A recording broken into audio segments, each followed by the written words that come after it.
पश्चिम Bengal SIR को लेकर supreme court ने आज सुनवाई के बाद कुछ निर्देश जारी किए हैं। निर्देशों में कोर्ट ने साफ कहा है कि जो लॉजिकल डिस्क्रिपेंसी में जिन लोगों के नाम आते हैं, यानी लगभग 2 करोड़ लोगों के नाम नोटिस जारी किया गया है, जिसमें कुछ लोग तो दूसरी कैटेगरी में आते हैं और लगभग 1 करोड़ 36 लाख लोग ऐसे हैं जो लॉजिकल डिस्क्रिपेंसी में आते हैं।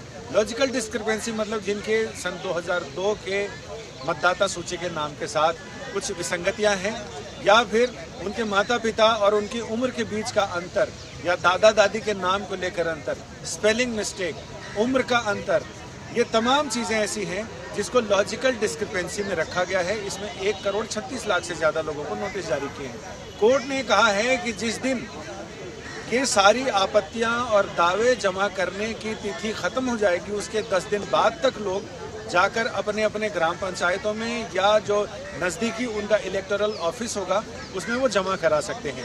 ऐसे लोग अपने दस्तखत करके अपनी आपत्तियां और अपने डॉक्यूमेंट्स प्रूफ जमा करा सकते हैं, जिसमें ये बताएं कि ये जो डिस्क्रिपेंसी है उसकी असलियत क्या है, उसकी सच्चाई क्या है।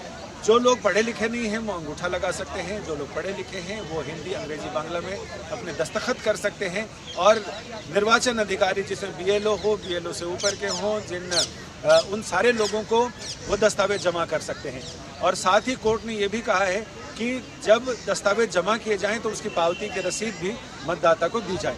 साथ ही कोर्ट ने ये भी कहा है कि जो लोग 10वीं के सर्टिफिकेट या अपनी जन्मतिथि का अतिरिक्त प्रमाण देना चाहते हैं, उनको 10वीं या 12वीं क्लास के जो एडमिट कार्ड मिलते हैं परीक्षा के, उनके एडमिट कार्ड को भी अतिरिक्त दस्तावेज के रूप में मान्यता देने पर विचार करें।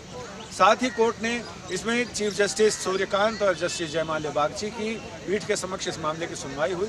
सुनवाई के दौरान पश्चिम बंगाल सरकार, यानी कहें तो इसमें याचिकाकर्ताओं की तरफ से ये कहा गया कि निर्वाचन आयोग मनमानी कर रहा है। मनमानी इस सिलसिले में कि जिन लोगों के नाम में स्पेलिंग मिस्टेक है उनको भी नोटिस जारी किए जा रहे हैं। साथ ही बाप बेटे की उम्र में अगर 15 साल का अंतर है तो उन्हें भी नोटिस जारी किए जा रहे हैं। इस पर निर्वाचन आयोग की तरफ से सीनियर एडवोकेट राकेश द्विवेदी ने ये जोर देकर कहा कि स्पेलिंग मिस्टेक को लेकर तो नोटिस दिए जा रहे हैं, लेकिन जिन पिता पुत्र के उम्र में 15 साल से कम का अंतर है उनको हम जरूर नोटिस दे रहे हैं। बाकी जो स्पेलिंग मिस्टेक है उनके तो स्पेलिंग मिस्टेक दुरुस्त करके हम कर सकते हैं, लेकिन सारे लोगों को सिर्फ स्पेलिंग मिस्टेक के लिए नोटिस नहीं दिया जा रहा है। इसमें बिल्कुल सच्चाई नहीं है।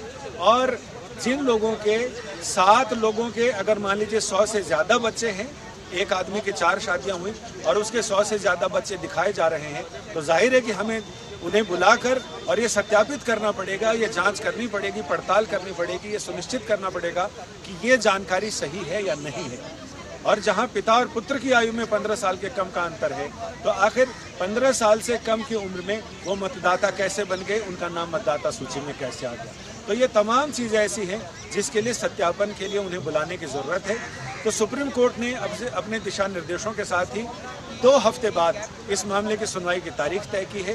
तो जाहिर है कि इससे बहुत सारे करोड़ों मतदाताओं को जिनके नाम लॉजिकल डिस्क्रिपेंसी के तहत उस सूची में डाले गए थे, तो उनको ये भी सुनिश्चित किया गया है कि वो वहाँ अपनी अपील दाखिल कर सकते हैं तारीख खत्म होने के 10 दिन बाद भी। और साथ ही कोर्ट ने कहा कि जिन लोगों के नाम लॉजिकल डिस्क्रिपेंसी में डालकर हटाने के उनको नोटिस दिया जा रहा है, उनके नाम अलग सूची में प्रकाशित करें, जैसे कि बिहार की एसआईआर के दौरान किया गया था।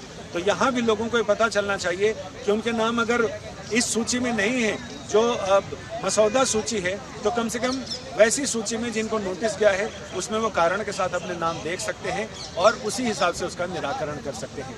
कैमरामैन अश्विनी हेलन के साथ संजय शर्मा, दिल्ली, आज तक।